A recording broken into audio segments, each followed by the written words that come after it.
예수님은 우리와 같은 연약한 육신을 입고 오셨습니다.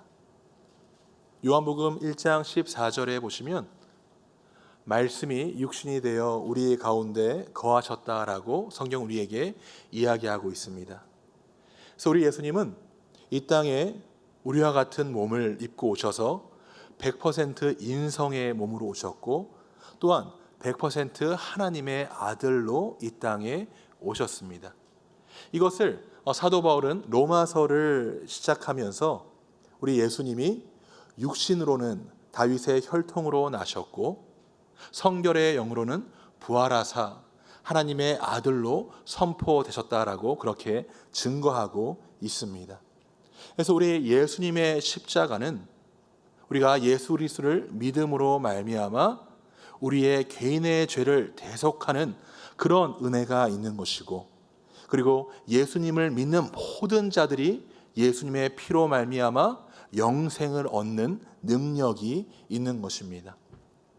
우리 예수님은 이 땅에 사람의 몸으로 오셨기 때문에 우리와 같은 성전을 가지고 계셨고 우리와 같은 육체의 연약함을 가지고 계셨습니다.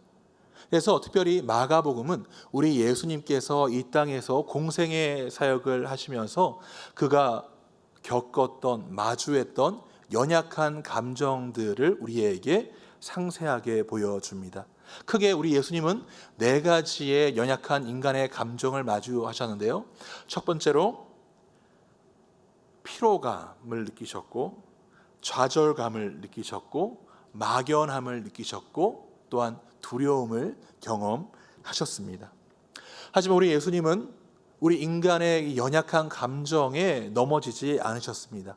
그러한 감정을 마주하셨지만 우리 예수님은 거기에 휩쓸리지 아니하시고 거기에 넘어지지 아니하시고 우리 예수님은 죄를 짓지 않으셨습니다. 하지만 우리 예수님은 그런 감정, 인간의 연약함을 마주하셨기 때문에 우리의 모든 것을 공감하시고 지금도 우리를 위하여 중보하고 계십니다. 이것을 성경은 우리에게 다음과 같이 이야기합니다. 히브리서 4장 15절입니다. 우리에게 있는 대제사장은 우리의 연약함을 동정하지 못하실 이가 아니요 모든 일에 우리와 똑같이 시험을 받으신 이로되 죄는 없으시니라. 저는 이번 한 달 동안 우리 예수님께서 공생의 사역을 하시면서 마주하셨던 4가지 감정을 통해서 우리 예수님이 그 연약한 감정을 마주하셨을 때 그것을 어떻게 다루셨는지, 그리고 어떻게 극복하셨는지, 그리고 묵묵히 하나님께서 허락하신 일들을 감당하셨는지를 함께 보고 우리 역시 예수님처럼 예수님이 보여주신 대로 그러한 연약함을 이기고 극복하고 하나님께서 온전히 사용하시는 그런 우리가 되기를 원합니다. 4주 동안 이 말씀을 우리가 함께 나눌 것입니다. 첫 번째, 예수님은 좌절감을 선택하지 않으셨습니다. 오늘 본문 우리 6장이 시작되는 5장을 보시면 우리 예수님은 가버나움에서 수많은 기적을 행하십니다. 특별히 어떠한 기적을 행하셨습니까? 군대에 귀신 들렸던 자를 고치셨습니다. 우리 예수님은 권위 있는 말로 귀신을 내쫓으셨습니다. 또한 우리 예수님은 오랜 동안 혈류병을 앓았던 여인을 고치셨습니다. 그 여인의 병의 근원을 마르게 하셨습니다. 뿐만 아니라 우리 예수님은 회당장 야이로의 딸, 그 죽음을 맞이한 야이로의 딸을 살리심으로 삶과 죽음도 다루시는 분이심을 보여주셨습니다. 우리 예수님은 가버나움에서 이러한 기적들을 행하시고 오늘 본문이 시작되는 6장에 들어오셔서 나사렛, 우리 예수님께서 태어나신 고향으로 들어가신 것입니다. 우리 예수님은 그 전에 하셨던 대로 안식일을 맞이하셔서 이 나사렛 회당에 들어가셔서 하나님의 말씀, 천국 복음을 선포하셨습니다. 그런데 전혀 예상하지 못했던 놀라운 일이 벌어졌습니다. 우리 예수님께서 권위 있게 말씀을 선포하셨을 때 사람들은 그 말씀을 듣고 죄를 뉘우치고 그리고 예수님의 말씀에 반응을 했었는데 이 나사렛 회당에서는 전혀 다른 반응이 나온 것입니다. 마가복음 6장 2절입니다. 안식일이 되어 회당에서 가르치시니 많은 사람이 듣고 놀라 이르되 이 사람이 어디서 이런 것을 얻었느냐? 이 사람은 받은 지혜와 그 손으로 이루어지는 이런 권능이 어찌 됨이냐?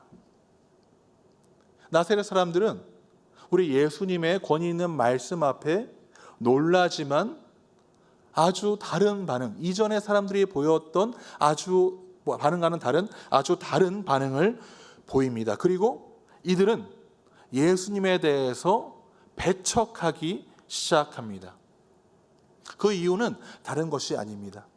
이 예수님, 나사렛에서 말씀을 전하시는 예수님이 이전에 그들이 알았던 청년 예수였기 때문입니다. 고향은 어떤 곳입니까? 환영받기 원하는 곳 아닙니까? 저도 새생명 비전교회 오기 전에 이전 교회에서 사임을 하고 한국을 들려서 저희 부모님을 봤는데, 그때 제가 너무나도 감사했던 것은 무엇이냐면 저를 너무나도 환영해 주시고 잘 왔다 따뜻하게 맞이해 주시고, 그리고 제가 청년으로 가서 목사로 왔잖아요. 그래서 교회에 저를 아셨던 분들이 저를 따뜻하게 맞이해 주셨던 그 환영 때문에 제가 큰 힘을 얻었습니다. 우리 예수님도 그러한 환영을 받고 싶지 않으셨을까요? 그런데 우리 예수님은 환영이 아닌 전혀 다른 반응, 자신을 배척하고 원문에 보면 적대시했다 그러는데 적대시하는 그런 일을 겪으신 것입니다. 우리 예수님은 이런 일을 그 전에도 겪으셨습니다. 마가복음 3장 21절 새 번역을 보시면요, 아주 강하게 이야기하고 있는데 예수의 가족들이 예수가 미쳤다는 소문을 듣고서 그를 붙잡으러 나섰다. 우리 예수님의 마음이 어떠셨을까요? 큰 실망과 좌절의 감정을 마주하셨을 것입니다. 그런데 놀라운 것은 오늘 말씀의 결론을 보시면 우리 예수님은 거기에 휩쓸리지 아니하시고 묵묵하게 이전에 하시던 대로 하나님의 말씀을 가르치시고 병을 고치시는 그 사역을 묵묵하게 해 나가십니다. 마가복음 6장 5절에서 6절 말씀입니다. 거기서는 아무 권능도 행할 수 없어 다만 소수의 병자에게 안수하여 고치실 뿐이었고 그들이 믿지 않음을 이상히 여기셨더라. 이에 모든 촌에 두루 다니시며 가르치시더라. 우리 여기서 한 가지 하나 짚고 넘어가야 될 것이 있는데, 우리 예수님이 능력이 없으셔서 아무 권능을 행할 수 없으셨다라는 것이 아닙니다. 우리 예수님이 권능을 행하실 때는 그 전에 어떤 것이 있습니까? 사람들이 어떤 문제를 가지고 필요를 가지고 오셨을 때 우리 예수님은 그 필요를 보시고 권능을 행하십니다. 그런데 이 나사렛 동네의 사람들은 우리 예수님께 아무런 문제를 가지고 가지 않으신 것입니다. 우리 하나님은 우리 기도의 재료를 가지고 기적을 행하십니다. 그런데 그러한 일이 이곳에서는 전혀 일어나지 않았던 것입니다. 이러한 상황 가운데 우리 예수님은 이런 상황이 너무나도 낯설고 그리고 좌절할 수 있는 그런 순간이셨지만 우리 예수님은 거기에 휩쓸리지 아니하시고 묵묵하게 하나님께 허락하신 일들, 놀라운 사역들을 펼치시는 것을 우리는 성경을 통해 발견할 수 있는 것입니다. 그렇다면 우리 예수님은 어떻게 자신을 배척하는 이 고향 땅에서 환영받지 못하는 그런 상황 가운데 좌절하지 아니하시고 그런 감정에 휩쓸리지 아니하시고 우리 예수님은 어떻게 맡겨진 일들을 끝까지 감당하실 수 있으셨을까요? 두 번째, 예수님은 바른 안목으로 상황을 바르게 해석하셨습니다. 예수님은 바른 안목으로 상황을 바르게 해석하셨습니다. 마르셀 프루스트는 다음과 같이 이야기합니다. 진정으로 무엇인가를 발견하고자 하는 여행은 새로운 풍경을 바라보는 것이 아니라 새로운 눈을 가지는 것이다. 우리가 새로운 눈을 가질 때, 그리고 바른 안목을 가질 때 우리는 새로운 해석, 바른 해석을 할 수 있는 것입니다. 바른 안목이 바른 해석을 낳습니다. 그리고 바른 해석이 바른 선택을 낳을 수 있는 것입니다. 그렇다면 우리 예수님께서는 어떤 바른 선택을 하셨는지 계속 보겠습니다. 첫 번째, 나에 대한 바른 안목을 우리 예수님은 가지고 계셨습니다. 내 자신에 대한, 나에 대한 바른 안목을 우리 예수님께서는 가지고 계셨습니다. 그 안목으로 일어나고 있는 일들을 해석하신 것입니다. 사람들은 누군가를 평가할 때 그 사람이 보여주는 것, 그 사람의 사회적 백그라운드, 그 사람의 모습을 보고 평가를 합니다. 그리고 그 평가를 들었을 때 우리는 그것이 나쁜 평가면 위축되기 마련입니다. 우리 예수님을 이 나사렛 동네 사람들이 바라봤을 때, 우리 예수님께서 말씀을 전하셨을 때 그들이 말씀에 감동은 받았지만 우리 예수님을 배척하기 시작하는 그 평가를 한번 보시기 바랍니다. 마가복음 6장 3절입니다. 이 사람이 마리아의 아들 목수가 아니냐, 야고보와 요셉과 유다의 시몬의 형제가 아니냐, 그 너희들이 우리와 함께 여기 있지 아니하냐 하고 예수를 배척한지라. 그들 눈에 보였던 예수님은 어떠한 예수님입니까? 권위 있게 말씀을 전하시는 예수님이 아니라 자신들이 이전에 알았던 과부의 아들 예수님이셨고, 가족들을, 아버지를 일찍이 여의어서 봉양해야만 했던 목수였습니다. 이 당시 목수는 교육을 받지 못한 사람이었습니다. 그래서 이 나사렛 사람들은 예수님의 그 예전의 그 고향에서의 모습, 과부의 아들이었고 교육받지 못했던 목수였고, 그리고 어렸을 때부터 고생을 하며 그 동네에서 열심히 일했던 이 예수님의 모습을 기억하고 사회적 거울로 우리 예수님을 평가한 것입니다. 우리가 잘 아는 스티븐 코비가 성공하는 사람들의 7가지 습관을 통해서 사회적 거울이라는 용어를 씁니다. 그것은 무엇이냐면 사람들이 사회적 모습으로 그 사람들을 평가하고 그 평가를 사람들이 그 당사자가 들었을 때 그걸로 자기 자신을 보는 것입니다. 그런데 우리 예수님은 그것을 선택하지 않으셨습니다. 저도 이러한 경험이 있습니다. 제가 처음에 제 신학교를 가기로 하고 하나님께서 엄청난 은혜를 부어 주셨습니다. 그래서 그때는 너무 신기하게 제가 말씀을 보다가 어떤 질문이 생기잖아요. 하나님께 기도합니다. 하나님, 이 질문이 생겼는데 이 답이 뭔가요? 그러고 나서 성경을 펴면 거기에 대한 답이 나오는 겁니다. 얼마나 감사하고 신기하고, 그리고 기도를 하면 2시간, 3시간씩 얼마나 뜨겁던지 놀라운 경험이었습니다. 그렇게 해서 성령 충만하고 그런 상황이었는데, 하루는 제 친구들을 만났습니다. 제 20대 초반의 친구들을 만났어요. 함께 교회에 가서 예배를 드렸지만 그 다음 시간에 다른 주님을 함께 봤던 친구들, 다른 주님, 그 친구들을 만났어요. 만났는데 한 친구가 이제 의사가 이제 돼서 이제 레지던트를 하고 있는데 너무 힘든 이야기를 하는 겁니다. 그래서 제가 그 이야기를 듣고 히브리서 12장 말씀을 가지고 우리가 견뎌야 된다.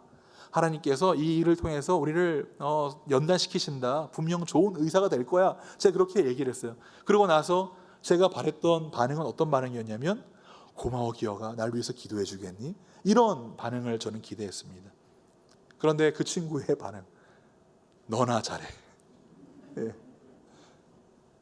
제가 그 이야기를 듣고 얼마나 낙심을 했는지 모릅니다.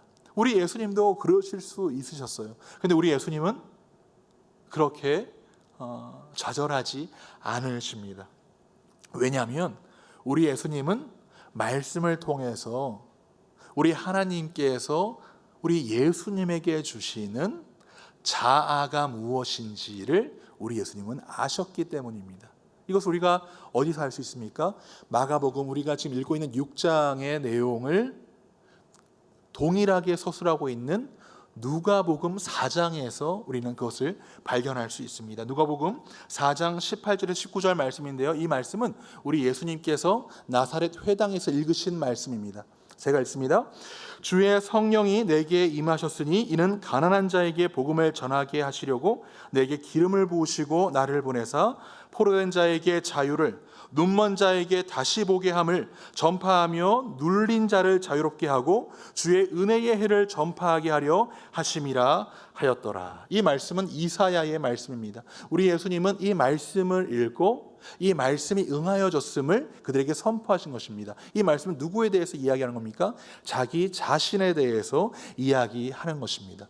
우리 예수님은요, 사람들의 반응과 상관없이 우리 하나님의 약속을 통해서 내가 어떠한 사람인지를 정확하게 아셨던 것입니다. 이것을 스티브 코비는 성공하는 사람들의 7가지 습관을 통해서 다음과 같이 이야기합니다. 자아의식은 우리가 자신으로부터 한 걸음 물러나서 자신을 보는 방식을 검토할 수 있도록 해준다. 자신을 보는 방식은 우리가 자신에 대해 가진 패러다임이고 이것이야말로 성공적인 삶을 위한 가장 근본적인 패러다임이다. 사회적 거울이 아니라 자아의식으로 나를 보는 건데, 우리 예수님은 말씀을 통해서 자기 자신을 정확하게 보시고 바른 것을 선택하신 것입니다. 우리 예수님을 믿음으로 하나님의 자녀가 된 우리의 바른 자아의식은 무엇입니까? 우리 하나님께서 말씀을 통해서 우리에게 주시는 약속의 말씀, 그리고 우리에 대해서 말씀하시는 하나님의 선포는 무엇입니까? 고린도후서 5장 17절 함께 읽도록 하겠습니다. 시작. 그런즉 누구든지 그리스도 안에 있으면 새로운 피조물이라 이전 것은 지나갔으니 보라 새 것이 되었도다. 우리는 예수님을 믿고 새 것이 되었습니다.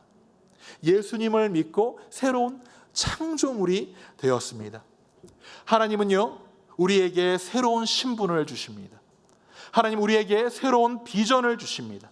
하나님은 우리에게 새로운 능력을 주십니다. 이것이 바로 우리가 바라봐야 하는 나에 대한 바른 안목입니다. 혹시 어떤 일을 통해서 다른 사람들의 평가로 혹시 낙심과 좌절의 순간을 겪고 있는 우리 성도님들이 계십니까? 그렇다면 그 소리에 내 귀를 기울이지 마시고 우리 하나님께서 말씀을 통해서 우리에게 주시는 나를 바라보시기 바랍니다. 양은 누구의 음성을 듣습니까? 예수님의 음성을 듣습니다. 하나님의 말씀으로 나를 바르게 파악하시고 바른 안목으로 바른 것을 선택하시기 부탁드립니다. 두 번째, 우리 예수님은 원인을 파악하는 안목을 가지고 계셨습니다. 원인을 파악하는 바른 안목으로 우리 예수님은 좌절을 선택하지 않으셨습니다. 사람들이 예수님의 말씀을 듣고 예수님이 누군지를 알고 적대하고 배척을 하였습니다. 그리고 이들은 예수님께 자신들의 문제를 가지고 가지 않았습니다.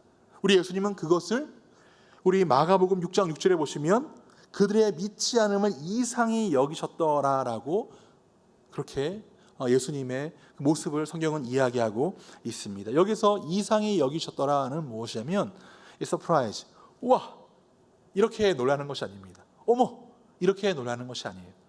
우리 예수님께서 사람들의 완악한 마음, 편견된 마음으로 이 완악함을 가지고 예수님을 바라보지 못하고 예수님을 받아들이지 못하고 예수님을 배척하는 인간의 완악한 마음, 죄로부터 나오는 그 완악한 마음을 보시고 우리 예수님은 이런 깊은 탄식의 반응을 보이신 것입니다.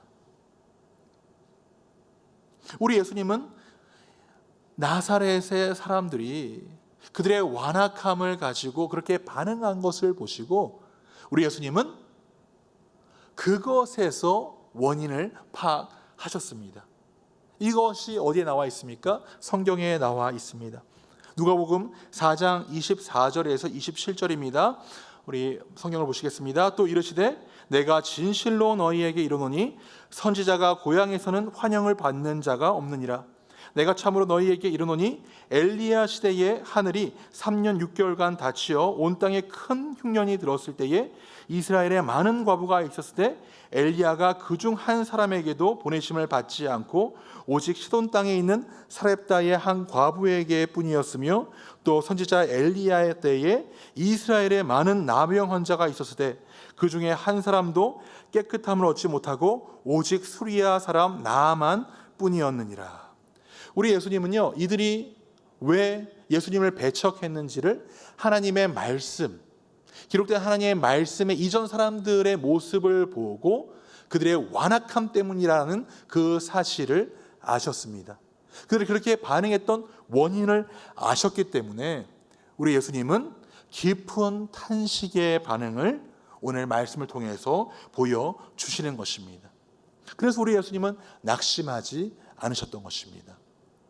사랑하는 성도 여러분, 우리가 하나님의 말씀을 읽고 그리고 하나님의 말씀을 묵상할 때 우리는 우리 삶 가운데 일어나는 일들, 내가 겪고 있는 그 일들에 대한 원인을 파악할 수 있습니다. 왜 그렇습니까? 성경은 히스토리, 하나님께서 이 세상을 창조하시고 그리고 세상의 마지막이 어떻게 될 것까지 모든 것이 성경에 들어있기 때문입니다. 우리는 성경을 읽음으로 역사를 읽을 수 있고 그리고 역사를 통해서 우리 삶 가운데 벌어지고 있는 일들을 보고 원인을 파악하고 거기에 바른 선택을 할 수 있는 것입니다.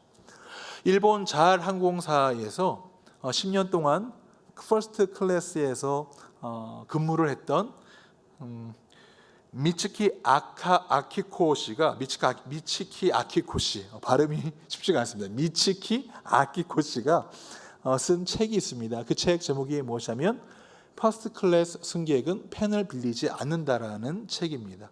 그는 10년 동안 퍼스트 클래스를 타는 그 고객들을 이제 서빙하면서 그들이 가지고 있었던 독특한 습관들을 보고 이 책을 저술했습니다. 그가 이야기하는 것 중에 하나가 이겁니다. 퍼스트 클래스에 탑승하는 고객들의 가장 큰 특징 중 하나는 책을 지독하게 읽는다는 것이다. 이륙하기 전부터 착륙하기 전까지 그들은 책을 놓지 않는다. 근데 그들이 읽는 책을 보면 트렌디한 책이 아니라 그들의 대부분은 역사책, 아무도 읽을 것 같지 않은 투박한 역사책을 들고 있다라고 하는 것을 책에서 이야기합니다. 그러면서 이 아키코 씨가 물어봅니다. 그 승객에게 왜 그렇게 어렵고 두꺼운 역사책을 읽느냐고 한 고객에게 물어보는데요. 그 고객이 이렇게 이야기합니다. 1000년이 넘는 글에 특히 귀중한 아이디어가 많이 숨어 있습니다. 1000년이 넘는 글에는 특히 귀중한 아이디어가 숨어 있습니다. 성경, 우리가 들고 있고 우리가 사랑하고 우리가 읽는 이 성경은 1800년 동안 쓰여진 하나님의 말씀입니다. 그리고 397년 카르타고 종교회의에서 신약 성경 모두가 정경으로 채택한 이후부터 세상에서 가장 많이 읽히고 지금도 가장 많이 팔리는 책입니다. 우리는 성경을 통해서 하나님의 지혜를 얻을 수가 있고 역사를 읽을 수 있습니다. 그래서 지혜 있는 하나님의 사람은 성경을 가까이 하고 말씀을 통해서 우리 안에 이루어지는 일들의 원인을 파악하는 사람인 것입니다. 이것을 잘 보여주는 한 인물이 있습니다. 바로 다니엘입니다. 다니엘이 어렸을 때 겪었던, 그리고 예루살렘이 무너지고 바벨론 포로로 잡혀갔던 그 시대는 정말 좌절의 시대였습니다. 그리고 바벨론이 너무나도 강했기 때문에 이 바벨론의 기세가 너무나도 세서 언제 이스라엘이 회복될지 모르는 그런 상황이었습니다. 제가 만약에 다니엘이었다면 저는 거기에서 자포자기했을 것입니다. 하지만 다니엘은 그런 시대적 상황에 자기 자신을 맡기지 않고 하나님을 온전히 경외하기를 선택합니다. 그리고 그 다음 하나님께서 예루살렘을 회복시키실 그 일들을 준비합니다. 왜 그렇습니까? 다니엘은 예레미야 선지자의 글을 통해서 앞으로 하나님께서 이 모든 일을 다루실 것을 알았기 때문입니다. 다니엘서 9장 2절입니다. 곧 그 통치 원년에 나 다니엘이 책을 통해 여호와께서 말씀으로 선지자 예레미야에게 알려주신 그 연수를 깨닫나니 곧 예루살렘의 황폐함이 70년 만에 그치리라 하신 것이라. 그렇기 때문에 다니엘은 그 시대에 자기 자신을 그냥 둔 것이 아니라 하나님께서 앞으로 회복하실 일들을 바라보며 자기 자신을 지키고 준비하고 하나님께서 여실 새로운 창조의 역사를 기대한 것입니다. 우리가 지금 살고 있는 이 코로나 시대가 그렇지 않습니까? 뉴노멀이라는 용어가 있었고요. 이제는 위드 코로나라는 용어가 있습니다. 그래서 이제 앞으로 코로나와 함께 살아가는 그런 삶을 우리는 이제 예측하고 있는데요. 이 시간 동안 우리가 얼마나 고민하고 염려하는 그런 일들을 겪었습니까? 과연 우리가 살고 있었던 이 사회 체제와 경제 시스템 이런 것들이 잘 유지가 될까? 이런 걱정도 있었죠. 그리고 근데 거기에서 그게 끝나는 것이 아닙니다. 위드 코로나라고 하지만 이 이후에 일어날 일들에서도 우리는 많은 고민과 염려를 하고 있습니다.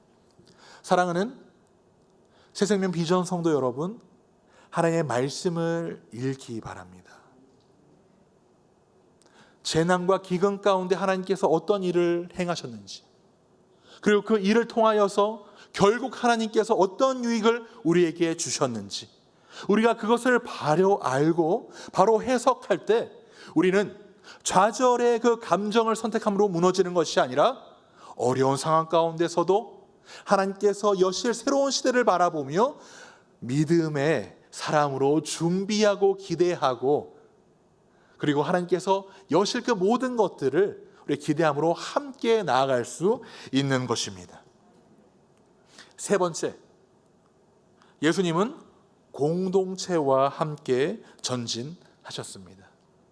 우리 예수님은 공동체와 함께 전진하셨습니다. 우리 예수님은 좌절의 감정에 넘어지지 아니하시고 바른 안목으로 이 모든 것들을 잘 파악하시고 바른 것을 선택하셨을 뿐만이 아니라 공동체와 함께, 동료들과 함께 다시 전진하셨습니다. 우리 예수님께는 제자들이 있었습니다.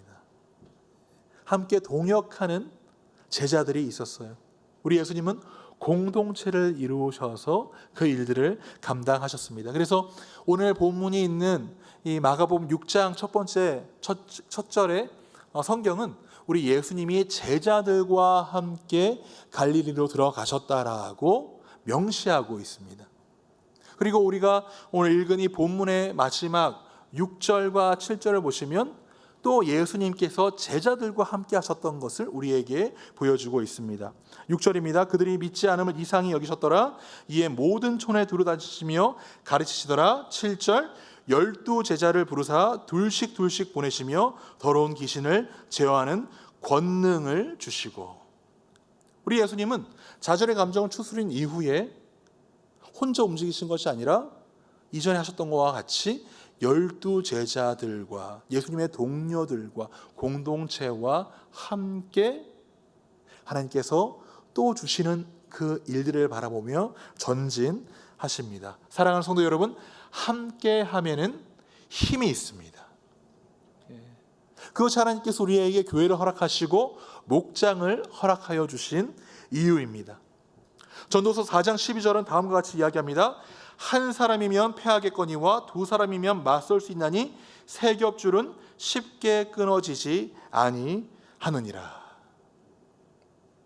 공동체의 힘, 나를 믿어주고 나에게 격려해주고 함께 사역하는 이 공동체의 힘, 이 공동체의 힘을 경험했던 한 사람이 있습니다.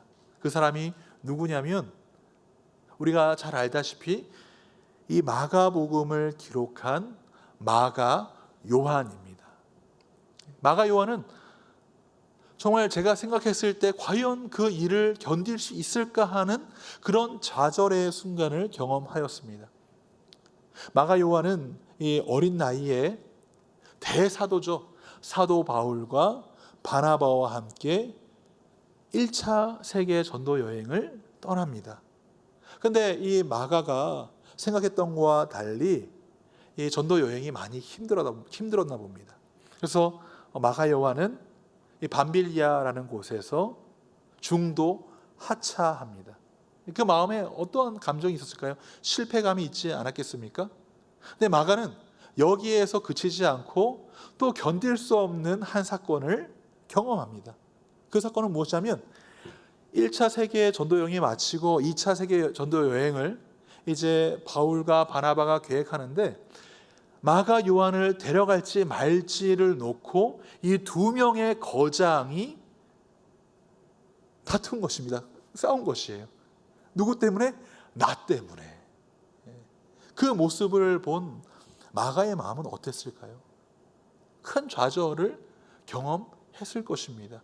만약에 저였으면 다 포기했을 거예요. 그런데 놀라운 것이 뭐냐면 마가 요한은요, 거기에서 그냥 좌절된 그 감정에 머물지 않고 언제인지는 정확하게 모르지만 그 마음을 추스리고 하나님께서 그에게 주신 사명의 길을 걷습니다. 그 결과 무엇이 우리에게 왔습니까? 마가 복음이 우리 손에 있는 것입니다. 마가에게는요, 그 일을 견딜 수 있도록 도와준 동역자들이 있었습니다. 첫 번째는 바나바고요. 두 번째는 예수님의 수제자 베드로였습니다. 우리 베드로가 마가 요한에 대해서 이야기하는 말씀 한번 보도록 하겠습니다. 베드로전서 5장 13절입니다. 택하심을 함께 받은 바벨론에 있는 교회가 너에게 문안하고 내 아들 마가도 그리 하느니라. 마가는 자신이 이 어린 나이에 정말 감당할 수 없는 그런 일들을 겪었음에도 불구하고 자신을 끝까지 믿어주고 함께 동역하는 바나바, 그리고 자신을 정말 아들처럼 여겨주고 멘토가 되어줬던 베드로, 이런 동료들에 의해서 다시 한번 일어설 수 있었고 하나님께서 허락하신 사역을 감당할 수 있었던 것입니다. 미국 영부인이었던 미셸 오바마를 우리는 잘 압니다. 그녀가 쓴 자서전 비커밍을 보면 미셸 오바마도 이러한 일을 겪었던 것을 우리는 볼 수 있는데요. 이 미셸 오바마가 자신의 오빠가 프린스턴에서 공부하고 있었기 때문에 자신도 프린스턴 대학에 진학하고자 하는 목표를 갖게 됩니다. 그리고 열심히 공부하고 준비합니다. 성적도 좋았습니다. 그리고 시니어가 돼서 이제 입학 상담 선생님을 만났습니다. 그리고 자신의 목표를 이야기했어요. 저는 프린스턴에 가고 싶습니다. 그랬더니 이 입학 상담사 선생님이 미셸 오바마의 이 성적표와 여러 가지 이제 그 학적부를 이렇게 보고 고개를 갸우뚱하더니 안타깝지만 너는 프린스턴에 들어갈 제목은 안 될 것 같아라는 그런 말을 했습니다. 그 이야기를 들은 미셸 오바마는 다음과 같이 이야기합니다. 대못이 내 마음에 박히는 것 같았다. 그런데 미셸 오바마는 거기에서 멈추지 않았습니다. 저 상담사가 나에 대해서 잘 몰라서 그래.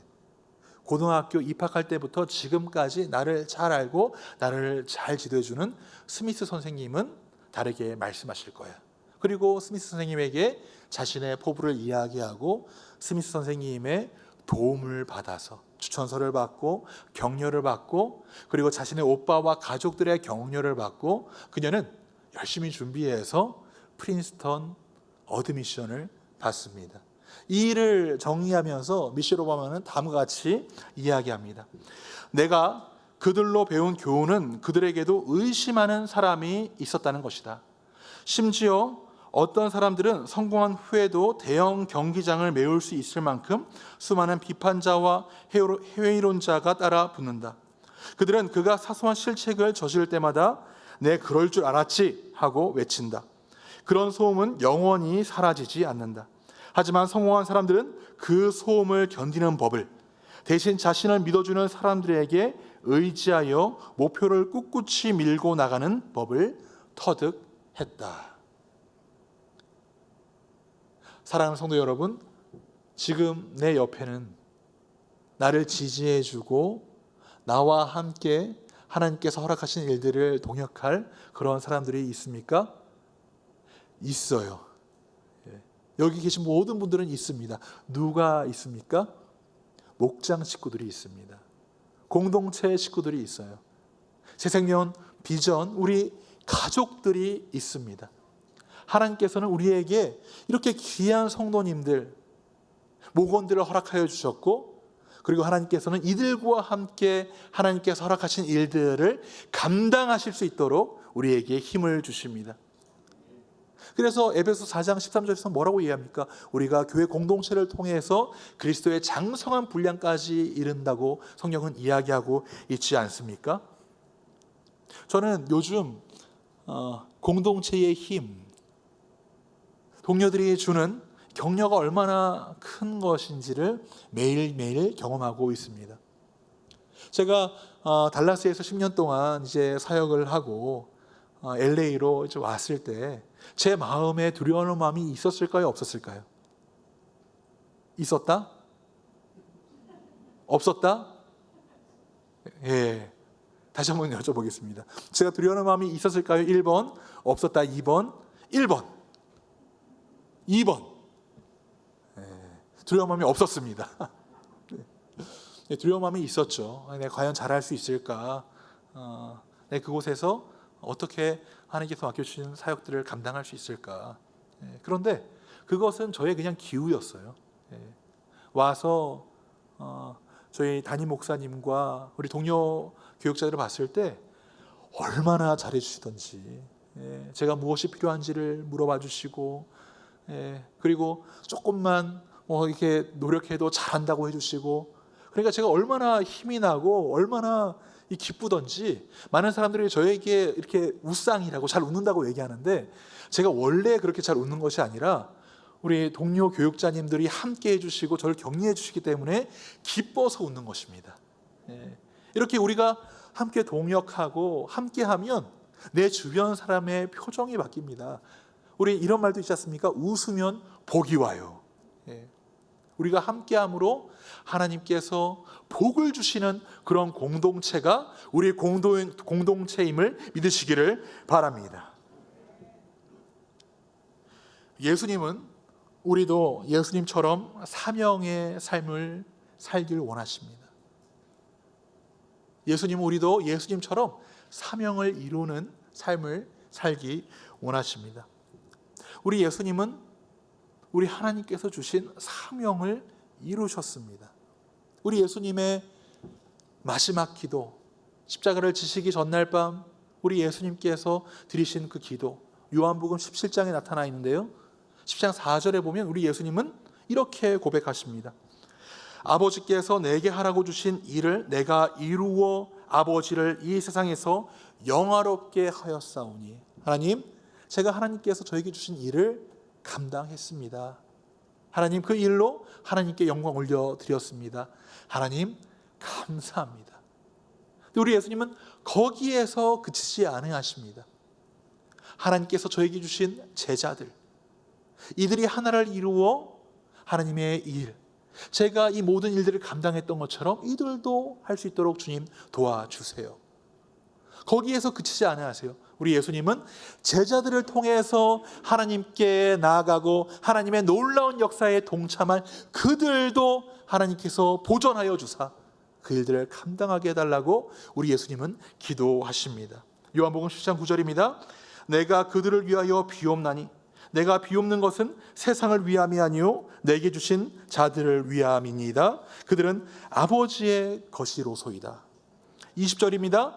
내가 비옵는 것은 이 사람들만 위함이 아니요 또 그들의 말로 말미암아 나를 믿는 사람들도 위함이니. 사랑하는 우리 성도 여러분, 지금 어떠한 일, 내 주변에 벌어지는 어떠한 일로 좌절하고 계십니까? 어떠한 주변의 가시돋친 말로 마음의 낙담을 경험하고 계십니까? 나는 마음을 다해서 하나님을 섬겼는데 혹시 그 섬김이 나의 시험이 돼서 어려운 시간을 겪고 있는 분들은 혹시 있지 않으신지요? 우리 예수님은 지금도 우리가 낙담하지 않고 좌절하지 않고 일어나서 우리 예수님께서 하셨던 것처럼 하나님께서 허락하신 사명의 삶을 이루시길 원하십니다. 사랑하는 성도 여러분, 말씀을 통해서 내 자신을 바로 보시기 바랍니다. 말씀을 통해서 세상에 일어나는 그 원인을 정확하게 파악하시기 바랍니다. 그리고 하나님께서 이루실 일들을 기대하시기 바랍니다.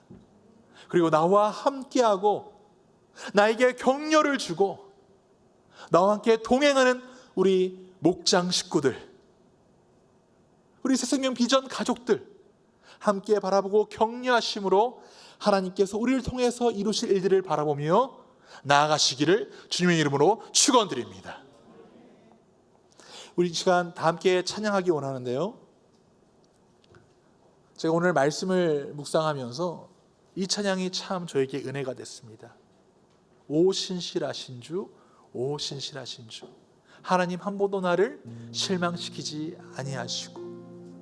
우리 이 찬양을 함께 부르실 텐데요, 먼저는 우리 찬양 인도자가 1절을 부를 거예요. 우리가 그 찬양을 들으면서 오늘 말씀을 생각하시고 이 찬양의 가사를 묵상하기 원합니다. 그리고 우리가 다 함께 부르도록 하겠습니다. 눈을 감으시고 우리 말씀을 다시 한번 반추하시면서 오늘 찬양을 들으시겠습니다.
신실하신 주, 오 신실하신 주, 오 신실하신 주, 내 너를 떠나지도 않으리라, 내 너를 버리지도 않으리라.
동일하신 하나님, 오늘 말씀을 통해서 하나님 우리에게 말씀하여 주시고 우리가 무엇을 선택해야 될지 알게 하심을 감사합니다.